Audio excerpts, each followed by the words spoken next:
अस्सलाम वालेकुम। आज हम तुख़्म रियान के बारे में बात करेंगे। तुख़्म रियान की पहचान के बारे में, तुख़्म रियान के मिजाज के बारे में, तुख़्म रियान के इस्तेमाल के बारे में। वीडियो शुरू करने से पहले हमारे चैनल को सब्सक्राइब करें और साथ ही बेल आइकॉन को दबा दें ताकि हमारी नई आने वाली वीडियो का नोटिफिकेशन आपको मिल सके। तुख़्म रियान की पहचान। इसकी बहुत सी शाखें होती हैं। इसकी हर जड़ खुशबूदार होती है। इसके तने, शाख और पत्ते गहरे सब्ज़ रंग के होते हैं और तुलसी के पत्तों की तरह होते हैं। फूल 3-4 इंच लंबे, जिनका रंग बैंगनी और चमकदार होता है। इसके अंदर छोटे छोटे स्याह रंग के तुख़्म होते हैं। इसको तुख़्म रियान कहते हैं। मिजाज। तुख़्म रियान का मिजाज गर्म खुश्क दर्जा अव्वल है।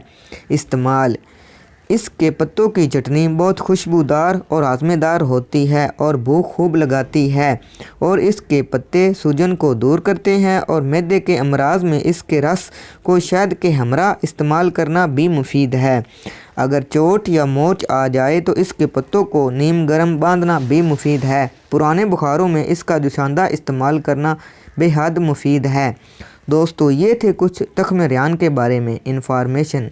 अगर वीडियो आपको पसंद आए तो आपने इसे ज़रूर लाइक करना है और दुआओं में याद रखना है। अल्लाह हाफिज़।